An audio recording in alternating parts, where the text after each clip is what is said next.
نبی پاک صلی اللہ علیہ وسلم کے مدینے آنے سے پہلے ایک شخص تھا، عبداللہ بن ابی سلول اس کا نام تھا۔ تو مدینے والے لوگ اس کو اپنا پیشوا مانتے تھے، اوس بھی خزرج بھی، اس کی تاج پوشی بھی کی، بڑی اس کی منتا تھی۔ جب حضور آ گئے تو اس کا کاروبار بند ہو گیا۔ اب لوگ یہ نہیں سمجھتے کہ میں غلط ہوں، لوگ کسی کے مفادات کو ٹھیس پہنچتی ہے تو مخالفت کرنے لگ جاتا ہے۔ اب اس کے حالات جب خراب ہوئے تو اس نے پتہ کیا کیا، جھوٹ موٹ کا کلمہ پڑھ لیا۔ سمجھ آ رہی ہے باتوں؟ جھوٹ موٹ کا، اور منافقوں کا ایک ٹولہ اس نے تیار کر لیا جس کا قرآن مجید نے سورہ منافقون میں ذکر کیا۔ ایک جنگ کا موقع تھا، نبی پاک صلی اللہ علیہ وسلم تشریف لے گئے تو عبداللہ بن ابی سلول بھی چلا گیا۔ حضرت عمر فاروق رضی اللہ تعالیٰ عنہ کے ایک غلام تھے، وہ پانی لینے کنویں پہ گئے۔ ادھر سے انصار میں سے، چونکہ حضرت عمر کے غلام مہاجر تھے، انصار میں سے ایک شخص پانی لینے پہلے سے آیا ہوا تھا۔ پانی بھرنے میں کوئی اختلاف ہو گیا، جھگڑا ہو گیا، مار کٹائی تک نوبت آ گئی۔ حضرت عمر کے غلام نے کچھ چیز مار دی، اس شخص کو زخمی ہو گیا۔ اس نے پکارا، عبداللہ بن ابی سلول نے سمجھا کہ موقع اچھا ہے، دوڑا ہوا آیا اور آ کر اس نے کہا، انصار مدینہ بھاگ کے آؤ، جلدی آؤ، اور بڑے غلط جملے استعمال کیے۔ کہنے لگا، اگر ان لوگوں کو تم اپنا بچا کچا کھانے کو نہ دیتے مہاجروں کو تو آج یہ تمہارے سر پہ نہ بیٹھتے۔ معاذ اللہ، ایسی باتوں پہ کہا کرے، بولے یہ روزمرہ کی گفتگو میں عادت بنائیں، کوئی ایسی بات کرنی ہو تو معاذ اللہ استغفر اللہ کہہ کے کرنی چاہیے۔ اس نے کہا کہ معاذ اللہ، اب ان کو بچا کچا نہ دیں تو یہ ہمارے سر پہ نہ بیٹھتے۔ شور کیا اس نے۔ ہمارے ہاں بھی سیانے بندے پنچایت کے لوگ، وہ کہتے ہیں تو اس برادری کے بچے سے ہی مار کھا ہے، پتہ ہی نہیں چلا، جا اسے مار کے آ، سر پھاڑا، یہ کار پھوڑ دے اس کا سر، اور دیکھ میں دیکھ لوں گا بعد میں جو ہوگا۔ یہ عقل مند لوگوں کے مشورے نہیں، یہ جاہل لوگوں کے مشورے۔ ناراض نہ ہونا، پر یہ نبی پاک صلی اللہ علیہ وسلم نے فرمایا ہے، حضور کا فرمان ہے۔ یہ کن لوگوں کا کام ہے؟ بول کے بتائیں، بول کے۔ پڑھے لکھے سیانے بندے اس طرح کے مشورے یہ بالکل نہیں دیتے، جاہلوں کا کام۔ پکارا، مہاجر سارے اکٹھے ہو گئے، انصار سارے آ گئے، اور جب انصار آئے تو مہاجرین کو بھی پکارا، مہاجر بھی آ گئے۔ اب وہ گتھم گتھا ہونے لگے تو کسی نے جا کے محبوب پاک کے کان میں کہا، یا رسول اللہ، وہاں تو مہاجر انصار لڑنے لگے، وہ پرانی لڑائیاں پھر سے جاگ گئی ہیں۔ نبی پاک تشریف لائے، حضور نے وہاں لفظ بیان کیے، فرمایا یہ تم نے کیا جاہلوں جیسا کام شروع کیا ہوا ہے؟ یہ کون سا کام ہے؟ اللہ کرے ہم سب اس کام سے باز آ جائے، آمین تو کہنا۔ اور تو اس برادری دے منڈے کوئی مار کھائے، برادری کیا ہوتی ہے؟ برادری تو تعارف کے لیے، اونچ نیچ کہاں سے آ گئی؟ کہا میرے رسول پاک علیہ الصلوۃ والسلام نے، فرمایا تم جاہلوں جیسے کام کر رہے ہو۔ صلح کرائی، بات رفع دفع کرائی، لوگ چلے گئے، معاملہ ٹھنڈا ہو گیا۔ لیکن عبداللہ بن سلول نے کہا کہ میں یہ موقع خالی نہیں جانے دوں گا۔ پھر گیا وہ، اور جا کے انصار مدینہ سے کہنے لگا، ایک دفعہ جا لینے دو مدینے، تم نے میری بات نہیں نہ سنی، جو وہاں بڑے سردار بیٹھے ہیں ان سے بات کروں گا، اور معاذ اللہ ثم معاذ اللہ ہم ان بے عزت لوگوں کو مدینے سے نکال دیں گے، وہاں صرف عزت والے رہیں گے۔ یہ غلط جملے اس نے ادا کیے جس کو قرآن پاک نے سورہ منافقون میں بیان فرمایا ہے۔ اس نے یہ بات کی۔ ایک صحابی تھے حضرت زید رضی اللہ تعالیٰ عنہ، وہ سن رہے تھے، آ کے عرض کی، یا رسول اللہ صلی اللہ علیہ وسلم، عبداللہ بن ابی سلول تو اس طرح کہہ رہا ہے کہ مدینے جا کے عزت والے دوسروں کو نکال دیں گے، اور تم اگر اپنا بچہ انہیں نہ دیتے تو معاذ اللہ آج یہ ایسا نہ کرتے۔ حضرت عمر نے بھی سن لیا، حضرت عمر نے بات سن لی، تلوار نکالی اور دوڑے۔ حضور نے بازو پکڑا، فرمایا کدھر جا رہے ہو؟ کہا یا رسول اللہ، اگر آج سزا نہ دی تو کل اور بات بھی کرے گا، اور اگر آج ایک قتل ہو گیا تو باقی سیانے بن جائیں گے۔ یا رسول اللہ مجھے چھوڑے، میں ماروں گا۔ حضور نے فرمایا عمر چپ کر، وہ جھوٹ موٹ کا کلمہ پڑھتا ہے، لوگ کہیں گے کہ محمد ابن عبداللہ نے اپنے ساتھی مارنے شروع کر دیے۔ چپ کر، حوصلہ کر، صبر کر، دلیری کر۔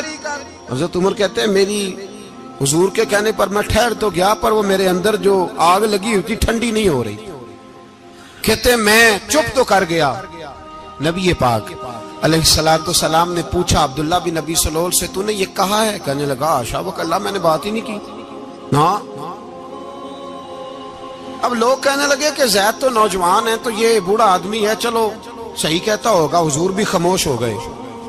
اللہ پاک نے قرآن مجید نازل فرما دیا، فرمایا اللہ نے سن لی ان کی بات جنہوں نے یہ کہا ہے، اور پھر لفظ بڑے حسین ہے، فرمایا یہ کہتے ہم عزت والے ہیں؟ نہیں، وللہ العزت ولرسولہ وللمؤمنین، فرمایا عزت تو اللہ کے پاس ہے، اللہ کے رسول کے پاس ہے، اور عزت تو مومنوں کے پاس ہے، مومنین کے پاس عزت ہے۔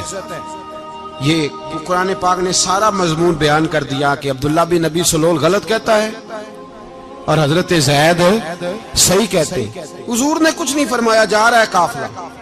جب مدینے کی سرحد آ گئی نا، حدود مدینہ منورہ کی شروع ہوئی، تو عبداللہ کا اپنا بیٹا، اس کا نام بھی عبداللہ بن عبداللہ تھا، اپنا بیٹا اس کا بڑا مخلص جانثار غلام تھا میرے رسول پاک صلی اللہ علیہ وسلم کا۔ وہ تلوار لے کے مدینے کی حد پہ کھڑا ہو گیا اور کہنے لگا میرے باپ، تو نے اتنی بے ایمانی کے لفظ کہے کہ میں ان کو نکال دوں گا؟ کہے اپنی زبان سے کہ میں ذلت والا ہوں، رسول پاک کو اللہ نے بڑی عزت عطا فرمائی، کہے ورنہ میں تیری گردن کاٹ دوں گا۔ بول، کہے حضور بھی عزت والے اور نبی پاک کے غلام بھی عزت، کہے اپنی زبان سے، کہے میرے رب کا یہ فرمان ہے وَرَفَعْنَا لَكَ ذِكْرَكَ، ابھی میں خود تیرے لیے تیری شانوں کو بلند فرما دوں گا۔ تو کہا کہے، تو دشمن ہو کے کہنے لگا میرے بیٹے مجھے معاف کر دے، مصطفیٰ تو بڑی عزتوں والے ہیں، ان کے غلام شانوں والے۔ جب بیٹا تلوار لے کے سامنے کھڑا ہوا، شہرت ہوئی، اب نبی پاک نے حضرت عمر کی طرف دیکھا، کہا عمر تیری بات صحیح تھی، اب جو ہوا یہ زیادہ صحیح تھا۔ وہ میں نے تجھے کہا حوصلہ کر، تدبر کر، وقت کا انتظار کر، یہ صحیح ہوا کہ وہ صحیح تھا؟ تو حضرت عمر فاروق کہنے لگے یا رسول اللہ، میں گواہی دیتا ہوں آپ واقعی اللہ کے سچے رسول ہیں صلی اللہ علیہ۔ اتنی اچھی رائے، وقت فیصلہ کرتا ہے، تدبر سے چلے، دانائی سے چلے، علم پیدا کریں، بردباری۔ ہمیں کئی دفعہ سجدہ صاف کرنا پڑتا ہے، ہم جو کہتے ہیں بات اس کے الٹ نکل آتی ہے۔ ہم کسی شخص کے بارے میں کچھ تبصرہ کر بیٹھتے ہیں، کچھ عرصے کے بعد ہمیں پتہ چلتا ہے کہ وہ تو ایسا تھا ہی نہیں، ہم نے غلط بات کر دی۔ ہم بغیر تحقیق کے، بغیر تفتیش کے، حوصلہ نہ ہونے کی وجہ سے، صبر نہ ہونے کی وجہ سے ہم بہت سارے کام کر گزرتے ہیں، پھر ہمیں نقصان ہوتا ہے۔ اپنی زندگی میں حلم نہ چھوڑیں، حوصلہ نہ، لڑائیاں ہوتی ہیں نا گھروں میں، اس کی وجہ خامد ہوتا ہے، بیوی نہیں ہوتی۔ یہ بات گھر جا کے بتانا کہ آج انہوں نے کہا ہے۔ لڑائی کی وجہ کون ہوتا ہے؟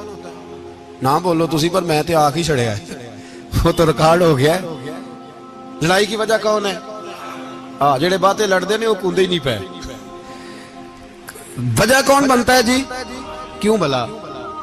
اس لیے کہ نبی پاک صلی اللہ علیہ وسلم نے فرمایا عورت کی اگل آدھی ہے تو تیری تو پوری ہے نا، جس کا مطلب ہے لڑائی اگر بچ سکتی تھی تو مرد کی وجہ سے بچ سکتی تھی، گھر میں امن ہو سکتا تھا۔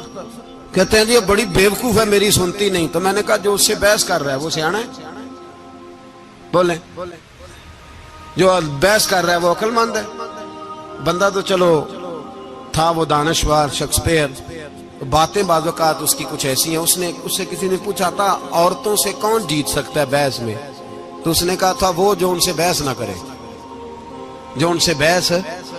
تو بھائی تو وجہ اس لیے کہ حوصلہ تو نہیں کرنا تھا۔ نبی پاک علیہ السلام نے فرمایا بی بی ٹیڑھی لکڑی ہے، سیدھی کرنے کی کوشش کرو گے تو ٹوٹ جائے گی سیدھی۔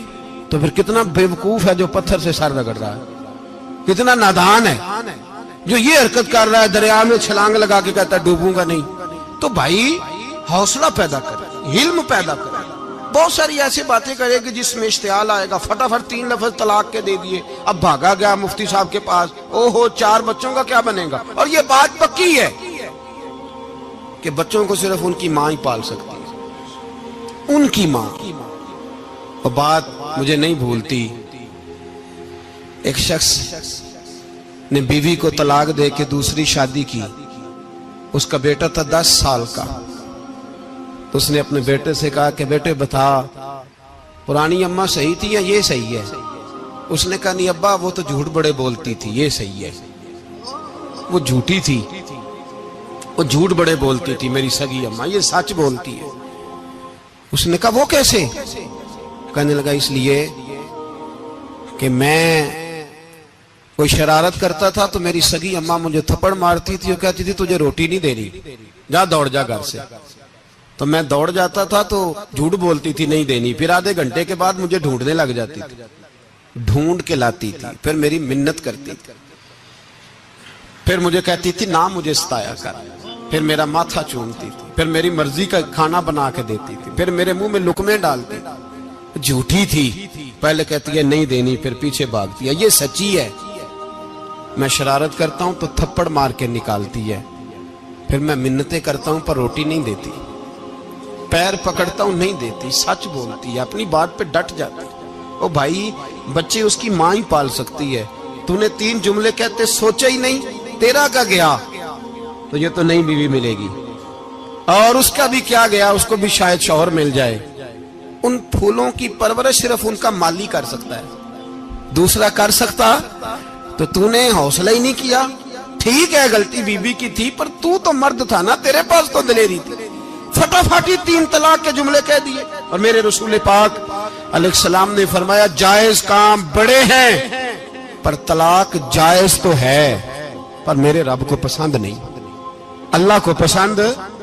تو نے مالی بگا دیا جس نے تیرے گھر کا باغ سینچنا تھا.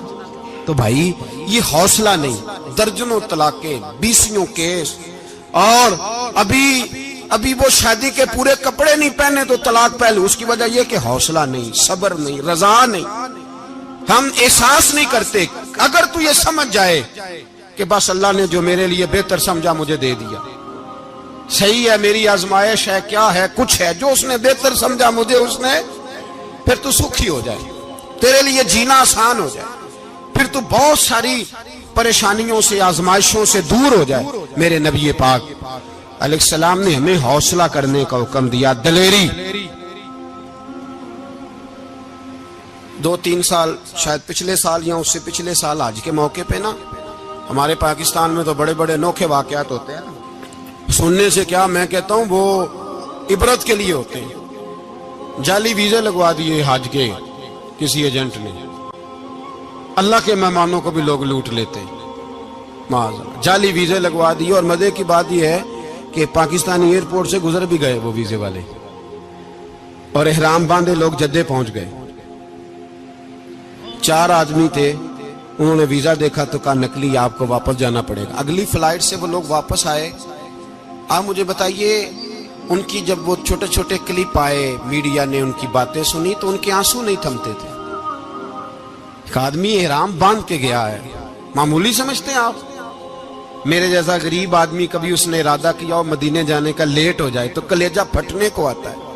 کچھ مجبوریاں پیروں میں آ جائے، نہ جا سکے تو پتہ نہیں کتنی توبہ کرنے کو دل کرتا ہے کہ کہیں غلطی تو نہیں ہو گئی، کوئی ایسی بات تو نہیں نکل گئی. یقین کریں طبیعت پریشان ہو جاتی، یار کوئی ایسا کام تو نہیں ہو گیا جس کی وجہ سے یہ بات ہوئی.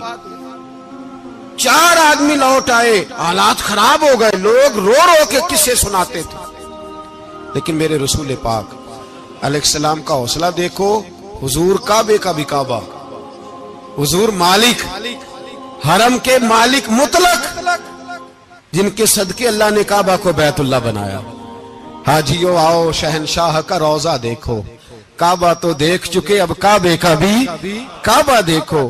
حضور 1400 صحابہ کو لے کے گئے عمرہ کرنے. مقام حدیبیہ پر پہنچے تو کافروں نے روک لیا، ہم عمرہ نہیں کرتے. تو اور میں خادم اور جو وارث و مالک ہیں 1400 صحابہ، ہم نہیں عمرہ کرنے دیتے، واپس جائیے. صلح لکھی جا رہی ہے. صلح کی شرطیں کیا ہیں؟ مکے سے کوئی آدمی غلطی سے بھی مدینے چلا گیا، مکے کا آدمی، تو مسلمان اگر ان کے ظلم سے تنگ آ کے، مکی مسلمان کافروں کے ظلم سے تنگ آ کے مدینے چلا گیا تو مدینے والے واپس کریں گے. اور اگر مدینے سے کوئی شخص غلطی سے بھی مکے چلا گیا تو مکے والے واپس نہیں کریں گے. اتنی سخت شرائط. حضرت عمر غصے سے کانپنے لگے, صحابہ پریشان ہیں, پر میرے رسول پاک نے صبر دکھایا, حوصلہ, تدبر. یہ تدبیر ہے, صبر ایک بہترین تدبیر ہے, اگر کوئی اپنائے تو بہترین طریقہ ہے. حضور نے فرمایا ہمیں منظور ہے, صلح کرو. اور اتنا سخت حکم ہے, کہنے لگے 1400 احرام والے واپس جائیں, بعد میں آنا, اس وقت نہیں عمرہ کرنے دیں گے. میرے نبی پاک علیہ السلام, مجھے بتاؤ, مجھے اور آپ کو دکھ ہوتا ہے تیاری ہو تو پروگرام رہ جائے, تو اگر احرام باندھا ہو اور اللہ کے رسول نے بندھوایا ہو تو حضور واپس لوٹنے لگے تو کتنی تکلیف کی بات ہے. حضور نے فرمایا چلو آئندہ آئیں گے. معاہدہ لکھا جا رہا ہے, حضرت علی معاہدہ لکھ رہے ہیں. لکھو محمد الرسول اللہ صلی اللہ علیہ محمد الرسول اللہ صلی اللہ علیہ وسلم اور قریش مکہ کے بیچ معاہدہ. یہ تحریر لکھی جا رہی تھی تو ابو سفیان بول پڑا, کہنے لگا جی ہم محمد الرسول اللہ نہیں نکلنے دیں گے معاذ اللہ, یہی تو ہمارا جھگڑا ہے. اگر آپ کو رسول اللہ مان لیا تو پیچھے رہ کیا گیا, محمد ابن عبداللہ لکھیں. حضور نے حضرت علی سے فرمایا رسول اللہ کاٹ کے محمد ابن عبداللہ لکھو. حضرت علی لکھ رہے تھے, محمد رسول اللہ لکھا تھا, فرمایا رسول اللہ کاٹ کے محمد ابن عبداللہ لکھو. تو حضرت علی کہنے لگے حضور مجھے یہ لفظ کاٹنا نہیں آتا, حضور مجھے یہ لفظ کاٹنا. کسی صحابی نے اعتراض نہیں کیا کہ لکھنا آتا تھا, کہا مجھے کاٹنا. حضور نے دوبارہ کہا علی کاٹ دو. کہا یا رسول اللہ مجھے یہ لفظ کاٹنا نہیں آتا. میرے حبیب نے تیسری دفعہ کہا علی کاٹو. تو شیر خدا نے قلم چھوڑا, ہاتھ باندھے اور کھڑے ہو کہنے لگے محبوبہ مجھے تیرے قصیدے لکھنے آتے ہیں, کاٹنے کوئی نہیں آتے. میں مجبور ہوں, مجھ سے نہیں ہوتا, کوشش کرتا ہوں, نہ قلم اٹھتا ہے نہ ہاتھ چلتا ہے. میرے حبیب پاک نے قلم پکڑا اور لفظ رسول اللہ خود کاٹ کے محمد ابن عبداللہ کرایا. بھائی وقت گزر گیا, صلح ہو گئی. یہ تدبر, یہ حوصلہ, یہ تدبیر میرے نبی نے فرمائی. اب تو 1400 کو مکے نے نہ داخل ہونے دیا, لیکن 1 سال ہی گزرا, تھوڑا ہی وقت گزرا, میرے رسول پاک 10,000 کو لے کے مکے میں داخل ہو گئے. 10,000 اس نے فائدہ دیا. حکمت کیا تھی, تدبر کیا تھا. قریش روز لڑائی کرنے آ جاتے تھے, تبلیغ ہی نہیں کرنے دیتے تھے. ان سے صلح ہو گئی تو نبی پاک نے کیسر کو خط لکھا, کیسر روم کو, ہرکل کو. دور دراز تبلیغ پھیل گئی, مسلمان 100,000 سے زیادہ ہو گئے. ان کی طرف سے اب وہ لڑائی بند ہو گئی. میرے حبیب پاک علیہ السلام کے حوصلے نے کمال دکھایا, اس تدبیر نے فائدہ دیا امت مسلمہ کو. 10,000 کا لشکر لے کے حضور کعبے میں داخل ہوئے. کل جو ابو سفیان کہتے تھے نا محمد رسول اللہ لکھنے نہیں دوں گا, آج وہ خود کہہ رہے تھے اشہد ان لا الہ الا اللہ واشہد ان محمد رسول اللہ صلی اللہ علیہ. کل جو کہہ رہے تھے کہ میں یہ لفظ نہیں لکھنے دوں گا, آج ابو سفیان کی حویلی میں لاکھوں لوگ, ہزاروں لوگ بیٹھے تھے اور سارے کہہ رہے تھے محمد الرسول اللہ محمد الرسول اللہ محمد الرسول اللہ صلی اللہ علیہ وسلم. میرے محبوب کی تدبر نے, فقاہت نے, اور پھر کمال ہوا. 1400 کہاں اور 1,44,000 کہاں. 1400 کہاں اور 1,44,000. 1400 کو نہیں جانے دیا عمرہ کرنے. میرے رسول پاک 1,44,000 کو لے کے حج کرنے چلے گئے. حضور نے حج کیا, ہر طرف لبیک لبیک کی صدائیں بلند ہوئی. یہ میرے نبی پاک کا تدبر ہے, حوصلہ ہے. اگر وقتی طور پہ حوصلہ کر جاؤ گے, دلیری کر جاؤ گے, آنے والا وقت آسان ہو جائے. حوصلہ نہیں, صبر نہیں, سکون نہیں, 2-4 باتیں, یہاں تک کہ لوگ ابا جی کی بات برداشت نہیں کرتے, ایسے جملے کہہ دیتے ہیں جو دوبارہ پلٹ کے نہیں آتے. ماں کو لفظ نہیں بولتے, باپ کی روح تک چھلنی کر دیتے ہیں وہ جملے. لیکن لوگ اس وقت حوصلہ کرنے, اور ہم پنجابی لوگوں نے تو گنجائش ہی بڑی دے دی ہے. کہتے ہیں بچہ ہے جے ایک ہی ہے, ایک میں حوصلہ کرے کی ہے ماشاءاللہ. تو اگر جوان ہو گیا تو کہتے ہیں گرم خون ہے, مکہ کم. اگر بوڑھا ہو گیا تو کہتے ہیں بوڑھوں میں حوصلہ نہیں ہوتا, نہ بچے میں نہ. تو کس میں حوصلہ ہوگا, بولے کسی میں بھی نہیں. چھٹی سب کو فتویٰ مل گیا نا, یہ بچہ ہے جی, ابھی یہ تو بچہ ہے, آپ تو سیانے بیانے ہیں, یہ بچہ ہے. کمال ہو گئی ہے بھائی. کیا مطلب ہے بچہ ہے؟ بچے کو سارا پتہ ہے, ہر چیز اسے آتی ہے, حوصلہ کرنا ہی نہیں آتا. اور پھر کہہ دیا وہ تو گرم خون ہے. وہ کیا بات کرتے ہو, گرم خون؟ ابے کے گلے پڑ گیا گرم خون, اس کو کھڑا کرو نا ایس پی کے سامنے اور اس کو مار تھپڑ اس کے منہ پہ, تیرے گرم خون کا پتہ چلے. غریب کے یہ گلے پڑ گیا, اس کو کھڑا کرو ایس ایچ او کے سامنے, پھر پتہ چلے گا خون کتنا گرم ہے. وہاں بالکل چپ ہے, بالکل خاموش ہے. اور گرم خون اس کا صرف اماں کے لیے, جلال صرف رہ گیا اگر غریب گھر کی بیٹی بیاہ کے لایا تو صرف اس کے لیے. کوئی ایسی بات نہیں. ہم بڑے سیانے, ہمارا غصہ بڑا سمجھدار ہے, ہمارا وہ گرم خون بڑا سیانا ہے. وہ جہاں دیکھتا ہے کہ معاملہ ہلکا ہے تو وہاں وہ گرم خون جلال میں, اور جہاں دیکھتا ہے کہ سامنے والا تگڑا ہے تو وہاں وہ گرم خون فوراً ٹھنڈا ہو جاتا ہے. حوصلہ پیدا کرے. زندگی حوصلے مند لوگ جیتے ہیں, جو حوصلے مند نہیں ہوتے وہ تو زندگی کا ایک سال لطف سے نہیں جی پاتے. حوصلہ کریں, مسکرائیں. میرے نبی پاک صلی اللہ تعالی علیہ وسلم نے نا عثمان بن طلحہ, کعبے کی چابی ان کے پاس ہوتی تھی. حضور نے ایک دن فرمایا عثمان, اچھا یہ نہیں تھا کہ عثمان خاص لوگوں کو چابی کعبہ کھول کے دکھاتے تھے, بلکہ ان کو قریش کی جانب سے یہ حکم تھا کہ جو بھی تجھے کہے تو نے کعبے کا دروازہ کھول دینا. نبی پاک علیہ الصلوۃ والسلام نے نا ہجرت سے 2-4 دن پہلے کہا کہ عثمان ذرا چابی دو, میں نے کعبہ اندر سے دیکھنا ہے. بڑے ٹھنڈے دل سے ذرا سننا, ادھر دیکھو میری طرف, ادھر دیکھیے گا ذرا میرے بھائی. میں نے ایک بندے سے کہا یار پانی کی بوتل دینا دکاندار سے, ایک ہے اس نے کہہ دیا نہیں میرے پاس. اس بات کا کوئی غصہ بولیے, اور اگر وہ کہے سارے زمانے کو ملے گی آپ کو نہیں دینی, پھر بولیں میرا خیال ہے چپ کر کے ہنس کے آ جائیں گے, سوال ہی نہیں پیدا ہوتا. ہم کہیں گے مجھے نہیں نہ دینی, تو نے تو دکان اٹھا یہاں سے, بند کاری سے.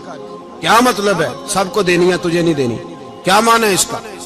لے کے جاؤں گا, جھگڑا ہوگا, بحث کریں گے. عثمان بن طلحہ سے حضور نے فرمایا دروازہ کھولو, کعبہ دیکھنا ہے. عثمان کہنے لگا میں ساری دنیا کو دکھاؤں گا, آپ کو نہیں دکھاؤں گا. کتنی سخت بات ہے, پر قربان جائیں رسول اللہ کے حوصلے پہ صلی اللہ علیہ. عثمان کہتے ہیں میں نے یہ بات کی تو نبی پاک مسکرانے لگے, اور میں اچھا نہیں دینی, تو حضور نے نا مسکرا کے اور میری کمر پہ تھپکی دی, فرمایا اچھا یاد رکھنا یہ چابی میں تجھ سے لے لوں گا, اور جس کو میرا دل کرے گا میں اس کو دوں گا. عثمان کہتے ہیں روز رات کو نبی پاک کے یہ جملے میرے کانوں میں گونجتے تھے کہ حضور نے فرمایا. کہتے ہیں جس دن پتا چلا نا نبی پاک 10,000 کا لشکر لے کے آ رہے ہیں, تو ابو سفیان میٹنگیں کر رہے تھے, مکے کے سارے سردار تیاری کر رہے تھے, اور میرے کانوں میں ایک ہی لفظ تھا کہ حضور نے فرمایا میں چابی لے لوں گا, پھر جس کو میں چاہوں گا اسے دوں گا. عثمان کہتے ہیں حد ہو گئی, وقت گزر گیا, حضور آ گئے, طواف فرمایا, اور طواف کے بعد میرے نبی پاک علیہ السلام نے فرمایا بلاؤ نا ذرا عثمان کو. عثمان کہتے ہیں میں چابی لے کے آیا تو دوسرا جملہ کوئی نہیں. ساڑھے نا کوئی بندہ مشورہ دے وے دی نہ منیے, تے جے کام مونجو ہو جے نا, جن جو نے مشورہ دیتا سی تے وہ نال ہی غوث پاک بن جاندا ہے. تینوں آکھیا سی نا, فوراً ہی داتا علی اجمیری ہو جاندا ہے. وہ کہندا تینوں پتہ نہیں میں کڈا ولی اللہ, تینوں میں آکھیا سی میں انج نہ کر, اور بندہ پریشان ہوتا ہے, کام الٹ ہو گیا, اور لاگوں آکھی جاندا ویکھو جی میں تے تانوں پہلوں ہی آکھیا سی جی. عجیب بات ہے, شیخ چلی کی طرح پیچھے پڑ جائے گا, میں نے تو پہلے ہی کہا تھا. او بس کر یار, اب تو خواجہ معین الدین اجمیری ہو گیا, بس کرو. مشورہ ہی ہوتا ہے, کسی کا مل جاتا ہے اور کسی کا نہیں لیا جاتا. فوری طور پہ بندہ اٹھ کے نہ تو ولایت کی 4تھی سیڑھی پہ چڑھ جائے گا, کہے گا میں تو ابدال وقت ہوں, میں کتب دورہ ہوں, میں نے تجھے کہا نہیں تھا. بس کر یار, کئی دفعہ مشورے صحیح ہوتے ہیں, کئی دفعہ صحیح. بولیے. نبی پاک صلی اللہ علیہ وسلم کی احد کے دن خواہش یہ تھی کہ اندر رہ کے لڑنا ہے. جوان صحابہ نے کہا باہر جا کے لڑائی کرنی ہے. حضور نے باہر جا کے جنگ کی, بظاہر مسلمانوں کو شکست ہوئی. حضور نے ایک دفعہ نہیں کہا کہ میں نے تمہیں کہا نہیں تھا اندر رہنا ہے, بس ہو گیا جو ہو گیا. اب اس میں فٹافٹ اگلے کو حوصلہ دو، کوئی عرض نہیں یار. نبی پاک سب بولیے صلی اللہ علیہ وسلم، میرے حبیب پاک علیہ الصلوۃ والسلام نے نا کہا عثمان کو بلاؤ. عثمان آئے تو عثمان کہتے میں نے چابی دی تو میں تیار تھا، میں تیار تھا کہ اب میری بات ہوگی اور رسوائی ہوگی. لیکن کہتے ہیں قربان جائیں مصطفیٰ نے تو یہ جملہ بھی نہیں کہا کہ میں نے تجھے کہا نہیں تھا، یہ بھی نہیں کہا. حضور نے چابی لی، کعبے کے بت صاف کیے، نماز پڑھی، واپس آئے. فرمایا عثمان میرا وعدہ تھا تیرے ساتھ کہ جس کو میں چاہوں گا چابی دوں گا، یہ لو چابی میں تجھے ہی دینا چاہتا ہوں، لے لو رکھ لو. عثمان کہتے ہیں وہ چابی نہیں میرے طرف آ رہی تھی، میری طرف ایمان آ رہا تھا. وہ چابی نہیں آ رہی، ایمان آ رہا تھا میری جانب. کہتے ہیں میرے ہاتھوں میں چابی آئی اور میری زبان پہ کلمہ توحید جاری ہو گئی. بھائی تدبر، حوصلہ، صبر، رضا.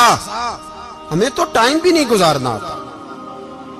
گھر کا ماحول، گھر کے اندر رہ کے لوگ دکھی ہیں، اس لیے کہ ہماری طبیعتوں میں حوصلہ نہیں. ایک منٹ کے لیے نہیں، ایک سیکنڈ کے لیے بھی ہم یہ برداشت نہیں کرتے کہ چلو تھوڑا انتظار کریں، وقت کو دیکھیں، موقع کو دیکھیں. میرے نبی پاک علیہ الصلوۃ والسلام پہ اتنی مصیبتیں آئیں کہ پہاڑ پہ آتی تو وہ ریزہ ریزہ ہو جاتے، لیکن کسی مقام پر بھی حضور علیہ الصلوۃ والسلام شکوہ کرتے نظر نہیں آتے. ہم غریبی کا رونا روتے ہیں، ہر چوتھا آدمی کہتا ہے بڑا غریب ہوں، لیکن میرے نبی پاک علیہ الصلوۃ والسلام نے چوتھے دن کھجور کھائی، سرکہ کھایا ہے اور موٹے بان کی چارپائی پہ آرام کیا. حضرت عمر نے کہا حضور کتنی تکلیف ہے؟ فرمایا عمر کوئی تکلیف نہیں، تھوڑا سا تو وقت ہے، جنت میں جائیں گے، ساری نعمتیں اللہ نے ہمارے لیے تیار کی ہوئی. راضی بالرضا، راضی بالرضا، کوئی کسی قسم کا مسئلہ نہیں. ہمیں آزمائشیں آتی ہیں، تکلیفیں آتی ہیں، بیماریاں آتی ہیں، لوگ چھوٹی چھوٹی بات پر پریشان ہو جاتے ہیں، ذرا ذرا سی بات پر شکوہ کرتے ہیں. میرے رسول پاک علیہ السلام نے فرمایا جب میرا رب کسی کو بیمار کرتا ہے تو 2 فرشتوں کو بھیجتا ہے، جاؤ میرے بندے کی تیمارداری کر کے آؤ. اللہ اکبر، خود رب بھیجتا ہے، جاؤ میرے بندے کی. تو مجھے بتائیے جب اللہ بھیجے تو پھر تندرست خوش نصیب ہوا کہ بیمار؟ جی تندرست پھر خوش نصیب کون ہوا؟ میرے نبی پاک صلی اللہ علیہ وسلم نے فرمایا رب 2 فرشتے بھیجتا ہے، فرماتا ہے پتہ کر کے آؤ میرے بندے کا اس کا کیا حال ہے، حالانکہ اللہ سارا ہی جانتا ہے. فرشتے آتے ہیں، واپس جاتے ہیں، رب کریم پوچھتے ہیں بتاؤ میرا بندہ کیا کہتا تھا؟ اللہ تجھے سارا ہی پتہ ہے، پر ہم سے پوچھتے تو بتا دیتے ہیں. وہ یہ کہتا تھا کہ میں اپنی رب کی رضا پہ بڑا ہی راضی ہوں. وہ تیری حمد کر رہا تھا، تیری تعریف کر رہا تھا، تیرا شکر کر رہا تھا، تیرے لیے کلمات حمد بیان کر رہا تھا. تو میرے نبی پاک علیہ السلام فرماتے ہیں، اللہ فرشتوں سے فرماتا ہے سنو پھر اگر میں اپنے بندے کو اس بیماری میں شفا دوں گا تو اس تندرستی سے زیادہ اچھی تندرستی دوں گا جو پہلے اسے عطا کی ہوئی تھی، پہلے سے اچھی صحت دوں گا. اور اگر اسے اس بیماری میں موت دوں گا تو پھر مرتے ہی اس کے لیے میں جنت کا فیصلہ فرما دوں گا. بھائی جب تو راضی بالرضا رہتا ہے، راضی بالرضا، بڑی سادی سی بات ہے. بھائی آپ گھر گئے روٹی مانگی تو اگر کسی نے کہا نا کہ اتنی تھکاوٹ ہے ٹائم پہ آیا کریں اس وقت، تو روٹی تو وہ بھی مل گئی اور اس میں لذت، وہ سکون نہیں، وہ سکون نہیں. میری اماں جی سالن پکا کے رکھ لیتی تھی تو روٹی جب بھی کوئی مانگتا تھا تو تازی بنا کے دیتی تھی، ان کی طبیعت تھی. تو میں اکثر ان سے کہتا کہ اماں جی پکا کے رکھ دیا کرو. تو کہتے تمہیں خوشی نہیں ہوتی جب تمہاری اماں تازی پکا کے دیتی ہے؟ خوشی ہوتی ہے، طبیعت میں خوشی ہوتی ہے. ان کا مزاج تھا، ذوق تھا، تو ہم سمجھتے تھے یار یہ بڑی سعادت کی بات. تو آپ گھر گئے رات کو تو گھر والوں سے کہا روٹی، تو فوراً اٹھے فوراً، اور انہوں نے کھانا تازہ بنایا اور ساتھ یہ بھی کہا باہر سے نہ کھایا کرے بندہ بیمار ہو جاتا ہے. کتنی ٹھنڈک پہنچتی ہے آدمی کے دل کو، سکون ملتا. تو بھائی بیماری تو آپ نے کاٹ لی، لیکن ساتھ کہو ہو بڑا بیمار ہوں، میں نے تو اتنے گناہ بھی نہیں کیے، ظلم بھی نہیں کیا، کسی کو کچھ بھی. اب بیماری تب بھی کٹ گئی، پر بڑی آزمائش، مریض ڈاکٹر کے گلے پڑ رہا ہے، اس کے لواحقین جھگڑے کر رہے ہیں، بیماری وہ بھی کٹ گئی. اور ایک بیمار وہ ہے جو چارپائی پہ لیٹا ہے اور کہتا ہے جس طرح میرا اللہ راضی اسی طرح میں بھی راضی. تو بیماری اس کی بھی کٹ گئی. حضرت یونس علی نبینا علیہ الصلوۃ والسلام نے ایک دن حضرت جبریل امین ملنے آئے تو جناب یونس علیہ السلام کہنے لگے اے جبریل اللہ کے نیک بندوں میں جو اللہ کو اس وقت سب سے زیادہ پسند ہے نبیوں کے بعد، توجہ کرنا بات پر، جو سب سے زیادہ اللہ کو پسند ہے نبیوں کے بعد ولیوں میں، اور سب سے زیادہ اللہ جس کو اللہ کی بارگاہ میں عبادت گزار لکھا جاتا ہے، میری اس بندے سے ملاقات کرا۔ تو حضرت جبریل نے جناب یونس علیہ السلام کو ساتھ لیا تو ایک شخص کے پاس پہنچے جو آنکھوں سے اندھا تھا، دونوں ہاتھ اس کے سلامت نہیں تھے اور پورے جسم میں پیپ جاری تھی، ریشہ تھا۔ جب جا کے السلام علیکم کہا نا حضرت یونس نے، اس نے وعلیکم السلام کے بعد پہلا لفظ پتہ کیا کہا؟ اس نے کہا یا اللہ تیرا شکر ہے، یا اللہ تیرا، آپ بھی ادا کریں اللہ کا شکر، یا اللہ تیرا شکر ہے۔ تو حضرت یونس علیہ السلام کہنے لگے تو شروع سے اس طرح کا ہے، نابینا بھی اور ہاتھوں سے معذور بھی اور سارا جسم شروع سے؟ تو بڑے ہی خوبصورت لفظ اس بیمار نے کہے، کہنے لگے نہیں حضور میں بالکل ٹھیک ٹھاک تھا، جب تک میرے رب نے چاہا کہ یہ دنیا کو دیکھے تو تب تک اس نے مجھے آنکھیں دیں، اور جب اس نے چاہا کہ اب اس کا دیکھنا بہتر نہیں تو اس نے واپس لے لی۔ تو یا اللہ تیرا شکر ہے، اللہ تیرا شکر ہے۔ پھر کہا جب تک اس نے چاہا کہ میرے ہاتھ رہے تب تک رہے، جب اس نے چاہا کہ میرے لیے بہتر نہیں تو اس نے لے لیے، تو یا اللہ تیرا شکر ہے۔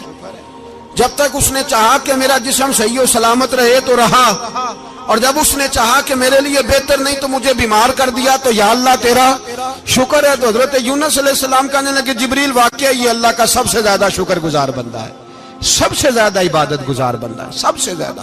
میرے نبی پاک علیہ السلام نے فرمایا اللہ اللہ ہے، مجھ پر پہرا دے گا کون لڑائی میں، مجھ پر پہرا دے گا کون لڑائی میں، مجھ پر پہرا دے گا کون لڑائی میں، مجھ پر پہرا دے گا کون لڑائی میں۔ میں صدیق اکبر آقا بول پڑے مٹھی سے بو جہل کی کنکر بول پڑے، اللہ اللہ ہے اللہ اللہ ہے اللہ۔ میرا مومن ہر حال میں نفع میں ہے، نعمت ملے تو شکر کر کے نفع، مصیبت آئے تو صبر کر کے نفع، اپنی زندگی میں تحمل، بردباری، علم پیدا کرے، حوصلہ پیدا کرے۔ ہر آنے جانے والے شخص کے مزاج کے مطابق اسے نہ ملے، اپنا مزاج صحیح رکھے، اپنی طبیعت کے مطابق اپنے ماحول کو برقرار رکھے۔ علم کے ساتھ گزارا کرو گے تو رشتہ داروں سے بھی بنی رہے گی، دوستوں سے بھی بنی رہے گی، ہر ایک سے تعلق رہے گا۔ اور اگر آپ کے اندر یہ حوصلہ نہیں تو پھر سارے معاملات پریشانی کا شکار ہو جائیں گے۔ یہ تو آج کا مضمون تھا۔ ہمیں نا لوگ مشورہ دیتے ہیں، کہتے ہیں پیر صاحب درویشوں کو سیاست کی بات نہیں کرنی چاہیے، دیتے ہیں نا مشورہ لوگ، جی تھوڑا تھوڑا بول دیں، تھوڑا تھوڑا دیتے ہیں نا۔ اگرچہ ہم ان کی بات نہیں مانتے، اس لیے کہ اقبال نے کہا تھا جدا ہو دین سیاست سے تو رہ جاتی ہے چنگیزی، جدا ہو دین سیاست سے تو۔ اور پہلا فکرہ یہ ہے کہ جلال بادشاہی ہو یا جمہوری تماشا ہو، جدا ہو دین سیاست سے تو رہ جاتی ہے۔ اس نے کہا جب سیاست اور دین علیحدہ علیحدہ ہوتے ہیں تو چنگیز خان اور ہلاکو خان پیدا ہوتے ہیں۔ سیاست جب تک مسجد کے اندر رہتی ہے تب تک پاک صاف رہتی ہے، وہ گندی ہوتی تب ہے جب مسجد سے نکل جاتی ہے۔ حضرت علی کے زمانے تک مسجد میں رہی، پاک صاف رہی، یزید باہر لے گیا تو گندی ہو گئی، حضرت عمر بن عبدالعزیز دوبارہ مسجد میں لے آئے تو پھر پاک ہو گئی۔ لیکن پھر بھی ایک ساتھی نے مجھے کہا تو اس کی بات میں، سب کی باتیں نہیں مانتا، اس کی بات میری سمجھ میں آئی۔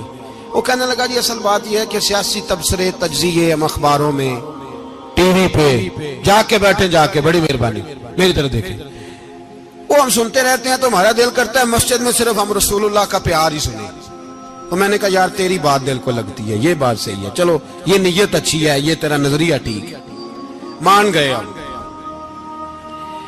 میں چلا گیا دکاندار کے پاس اور میں نے اس کو جا کے کہا کہ گاڑی کا انجن کھولو، اس طرح کرو اس طرح. اس نے کہا مولانا آپ جا کے نا گھر تو فقہ کی کتاب کھولیں, اس لیے کہ گاڑی کے انجن کے بارے میں آپ کو معلومات, یہاں اگر آپ نے یہ کام کرنا ہے تو اس کو پڑھیں. کسی استاد کے پاس ورک شاپ پہ آئیں, آپ کے ہاتھوں کو, منہ کو, چہرے کو مٹی لگے, دھواں لگے, گریس لگے, پھر آپ کو پتہ چلے گا انجن کیسے کھلتا ہے. صحیح کہہ رہا ہوں نہیں صحیح کہہ رہا؟ دھواں گلنا تو یہاں کر چڑی جائے. صحیح کہہ رہا ہوں جی. اگر مولوی کو اجازت نہیں سیاست کی بات کرنے کی, اور مولوی کو اجازت نہیں کہ انجن کی بات کرے, تو سیاستدان کو اجازت ہے دین کی بات کرنے کی. یہاں تو وہ آئے نا مدرسے میں پڑھے, پورا دین حاصل کرے, پھر وہ بولے تو پھر تو ٹھیک ہو گیا. لیکن جب اسے سورۃ اخلاص بھی سیدھی نہیں آتی تو فتوے دینے کی اس کو ضرورت ہے کوئی؟ بولے نا یار کیوں چھیڑتے ہیں سیاست؟ ہم نہ پچھلے جمعے جلوس نکالنا چاہ رہے تھے ختم نبوت کی ترمیم کے حوالے سے. حکومت وقت نے کہا کہ ہم واپس لیتے ہیں, تو میرے بہت سارے دوستوں نے کہا جی نکالنا چاہیے. انہوں نے کیا کیوں؟ میں نے کہا یار لوگوں کو بھی پریشان نہیں کرنا چاہتے, ہماری اپنی سڑکیں ہیں, کسی کو بس ٹھیک ہے. انہوں نے واپس لے لی تو بات ختم ہو گئی, ہم مان گئے, تسلیم کر لیا. اتنا ہمارا مطالبہ ہے کہ اس آدمی کو ضرور سزا دو جس نے یہ ترمیم کی ہے. لیکن ہم نہیں کرتے, کوئی نہیں نکلے, نہیں نہ نکلے بولے. تو وزیر قانون صاحب کو کیا مصیبت بنی ہوئی ہے نیا فتویٰ دینے کی؟ کہ ہے کوئی شوق انہیں دینا چاہیے فتویٰ؟ کہتے نہیں مرضیوں میں ہمارے درمیان تھوڑا ہی فرق ہے. مجھے یوں لگتا ہے کہ یہ جان بوجھ کر کوئی نہ کوئی ایسی شرارت کرتے ہیں جس سے لوگ اشتعال میں رہیں. جان بوجھ. حلم, حوصلہ, صبر ذات کے بارے میں تو ہے, لیکن اگر کوئی رسول پاک کی بے ادبی کرے تو پھر حوصلے کی بات ہے ہی نہیں, پھر تو جہاد کی بات ہے.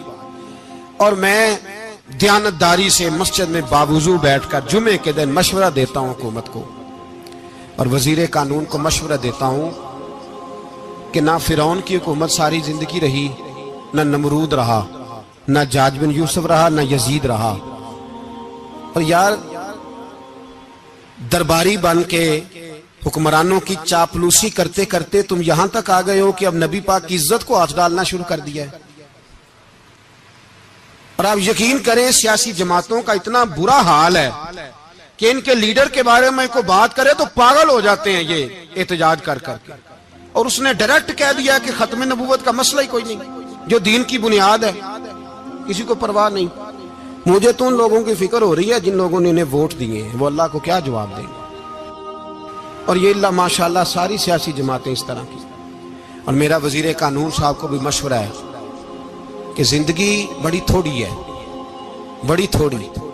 اللہ سب کو معاف کرتا ہے, اپنے رسول کے غداروں کو معاف نہیں کرتا. اور یہاں تمہاری گاڑیوں پہ جھنڈے لگے ہوئے ہیں, وہاں بھی تمہارے جھنڈے لگیں گے, پر اس لیے لگیں گے کہ یہ غدار ہے ناموس رسالت. یہ جھنڈے لگیں گے. شرم کرو اور ڈر جاؤ, بس کر دو. تمہارے منہ میں اب دانت پورے نہیں رہے. کوئی شوگر کا مریض ہے تو کوئی بلڈ پریشر کا, تو کوئی ہارٹ کا, تو کوئی کینسر کا. شرم کرو اور اپنی قبر کی بھی تھوڑی سی فکر کرو. بتاؤ پاکستان کے کتنے صدر گزرے, وزیر اعظم گزرے, تو ان کی قبریں کہاں ہیں؟ کوئی جاتا ہے ان کی قبروں پہ؟ کسی کو خبر ہے؟ کیوں اپنے لیے جہنم کٹھی کرتے؟ سارا کچھ دنیا داری رہ گئی ہے, سارا کچھ صرف یہی رہ گیا. حضرت ابو بکر سردار تھے, حضرت عمر سردار تھے قبیلے, حضرت عثمان سردار تھے.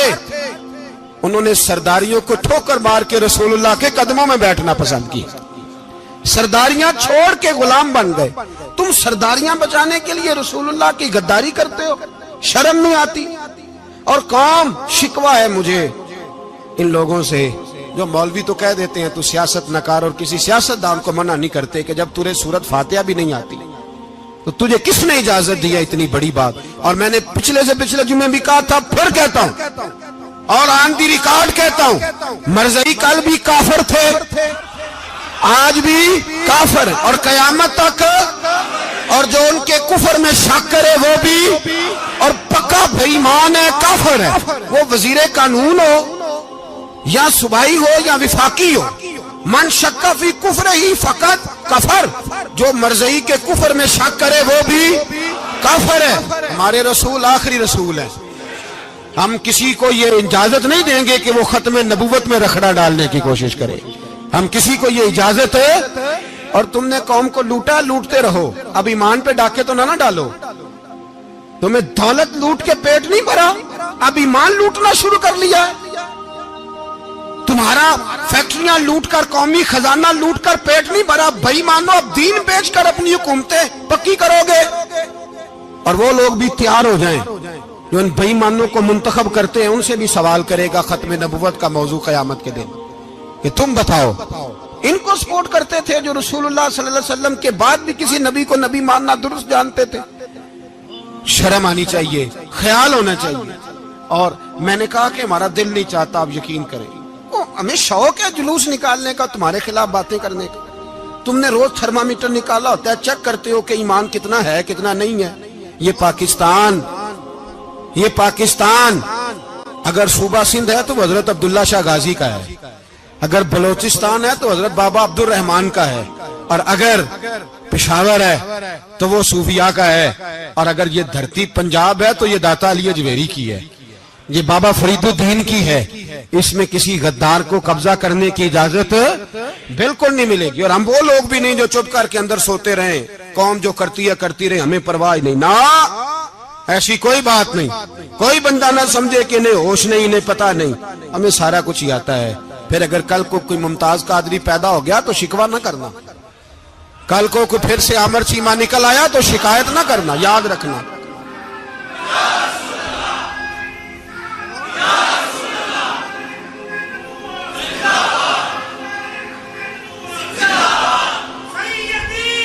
تو میرے بھائی کھل کے بولے یا نبی رسول کے صلی اللہ. تو یہ مشورہ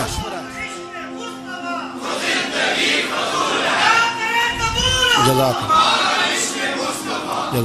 تو یہ تمہیں مشورہ ہے.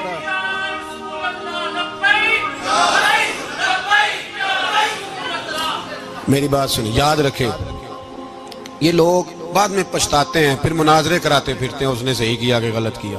پھر انہیں ہوش آتی ہے بعد میں, پھر ان کے ہواری نکل نکل کے میدانوں میں دلیلیں دیتے ہیں. اس لیے ہمارا مشورہ ہے انہیں کہ یہ اپنی حد میں رہیں, اور جو کام تمہارے ذمہ, میں نے کہا نا تم نے بڑا لوٹا, یہ قوم روز تمہیں موقع دیتی ہے لوٹنے کا, یہ موقع دیتی ہے, تو تم نے دولت لوٹ کے پیٹ نہیں بھرے, اب ایمان لوٹنے کے چکر میں آ گئے ہو. یاد رکھو مسلمان گناہگار ہیں, غدار نہیں ہیں. تمہیں دولت لوٹنے کا تو شاید موقع مل گیا ہے, پر ایمان لوٹنے کا موقع نہیں ملے گا. تو اس لیے اس کو لگام دو. اور ویسے بھی کتا جو پالتو ہوتا ہے نا, اس کو گھر کے اندر سنگلی سے باندھ کے رکھنا چاہیے. یہ تمہارے بوٹ چاٹتے ہیں, بھونکتے ہیں, تمہارے حق میں وزارتیں لیتے ہیں. ہم نے تو کوئی وزارت نہیں لی تم سے, اور نہ ہمیں شوق ہے. اس لیے کہ ممبری کیا کرنی ہے جس کو ممبر رسول عطا کر دیا جائے, اس نے کیا کرنی ہے یہ ممبریاں جس کو پکا پکا ممبر رسول دے دیا جائے. تو اس لیے اس سے باہر آؤ. میں نے کہا بڑے بڑے نمرود, فرعون, قارون دفن ہے, تمہارا بھی نام تک نہیں ہوگا, بالکل نام نہیں ہوگا. اس لیے ہمارا مشورہ, اور آپ لوگ بھی آئے نا یہ اگلے سال, تو ان کو کھڑا کر کے پوچھ لینا اسلامی جمہوریہ پاکستان کا تم نے MPM بننا ہے, پہلا کلمہ ہی صحیح سنا دو. چلو خدا کا واسطہ یہی بتا دو کہ تمہیں نماز بھی ڈھب سے آتی ہے کہ نہیں. اور آپ کی موج ہے, آپ بٹھا لیتے ہیں سر پہ, کیا کریں, سمجھانے والے مفت گناہگار ہو گئے اور بہکانے والے سب تمہارے یار ہو گئے. اس لیے یہ چھیڑتے ہیں جان بوجھ کے. اور پھر جب کوئی ممتاز قادری علیہ رحمہ پیدا ہوتے ہیں, پھر انہیں دشواری ہوتی ہے, پھر ان کا جینا مشکل ہو جاتا ہے. یہ موقع دیتے ہیں, پتہ نہیں کس کے ایجنڈے پہ عمل کر رہے ہیں. میرا سوال یہ ہے, میں نے پچھلے جمعے پھر میرا سوال ہے کہ میں پوچھتا ہوں, اس آدمی کو ضرورت کیا ہے ختم نبوت پر بات کرنے, جب امت مسلمہ کے متفق کا فیصلہ ہے کہ مرزائی کافر, اسمبلی نے بل پاس کر دیا کہ مرزائی, ان کو اقلیت قرار دے دیا, اور جب سے وہ اقلیت بنے نہ ہم نے ان کی عبادت گاہ جلائی, نہ ہم نے ان کو قبروں سے نکالا, نہ ہم نے, بس ٹھیک ہے جیسے عیسائی رہتے ہیں, یہودی سے کس ملک میں رہتے ہیں وہ بھی رہیں, اقلیت بن کے رہے, کوئی اعتراض. پر تم انہیں کھینچ کھونچ کے کیوں قریب کرتے ہو, تمہارا کیا یارانہ ہے ان کے ساتھ, بتاؤ تو صحیح. ان لوگوں سے ان کو چاہیے اپنے منہ میں لگام ڈالیں, اور اگر نہیں ڈالیں گے پھر انشاءاللہ ڈالی جائے گی. اور بڑی تگڑی ڈلے گی، اور پھر ایسی ڈلے گی. سلمان تاثیر جب مرا تھا نا تو 5-5 لاکھ روپیہ مولویوں کو آفر کی جنازہ پڑھاؤ. 5-5 لاکھ روپیہ چھوٹے چھوٹے مولویوں کو. اور داتا صاحب کی مسجد کے خطیب بھی صوبائی جو تھے وہ خطیب تھے، ملازم تھے. انہوں نے کہا کہ ایمان نہیں بیچنا، نکالنا نوکری سے تو نکال دو. اور بادشاہی مسجد کا مولوی جس کا پتہ نہیں چلتا کبھی کدھر چلا جاتا ہے کبھی کدھر، یہاں تو وہ بھی کھڑا ہو گیا. اس نے کہا نا ایمان نہیں بیچنا. گورنر ہاؤس کی مسجد کا امام کہنے لگا کہ بخشا جانا نہ جانا یہ تو رحمت الہی کا معاملہ ہے، پر اتنا گندا جنازہ نہیں پڑھنا، اتنا گندا جنازہ نہیں ہم پڑھیں گے. مرنے کے بعد تمہارے جنازے نہیں پڑھے جاتے، تمہاری قبریں خراب ہوتی ہیں. کدھر ہیں تمہاری دولتیں؟ اور وہ مولوی آج تک پتہ ہی نہیں کدھر گیا جس نے اس غلیظ کا گندا جنازہ پڑھایا. تو بھائی اپنی قبر حشر کو جب جہاں تمہارے جنازے نہیں پڑھے جا رہے تو وہاں تمہارا کیا حال ہوگا. اس لیے ان لوگوں کو چاہیے کہ اپنی زندگی اس طرح گزاریں کہ کچھ نہ کچھ منہ لے کے سرور کائنات کے پاس چلے جائیں، ورنہ ایسا نہ ہو کہ یہاں بھی پھٹکار اور وہاں بھی پھٹکار. اس لیے ہمارا مطالبہ ہے حکومت سے کہ شرم کرو اور ایسے بھائیمانوں کو، کالے ناگ جو تم نے بھرتی کی ہوئے ان کو نکالو، اور اگر تعریفیں کروانی ہو، تلوے چٹوانے ہو تو اندر کمروں میں ان سے چٹوا لیا کرو. ان سے کہو کہ یہاں ہماری نوکری کرو، باہر نکل کے رسول اللہ صلی اللہ علیہ وسلم کے دین کے بارے میں گفتگو نہ کرو. اس لیے کہ اللہ تبارک و تعالیٰ نے اس دین کے اندر بڑا حسن اور بڑا جذبہ رکھا ہوا ہے، بڑا وقار ہے. ہمارا مطالبہ ہے حکومت سے کہ ختم نبوت کے مسئلے پر کوئی سیاستدان گفتگو نہ کرے. آپ تائید کرتے ہیں اس بات کی؟ اس پر کوئی سیاستدان کوئی گفتگو. ہمارے پاس بڑے تماشے ہیں سیاست کرنے کو، باقی تماشوں پہ سیاست کرو. یہ رسول اللہ کی ناموس کا معاملہ ہے، یہ چھیڑنے کی تمہیں اجازت ہو؟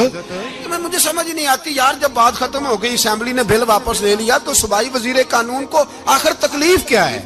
آپ کے پاس جواب ہے کوئی اس بات کا؟ بات ختم ہو گئی، ہم نے جلوس نہیں نکالنا، چھوڑ دیا، خاموش ہو گئے. علماء نے میٹنگیں بلائی تھی، کینسل کر دی، ٹھیک ہے جی بات.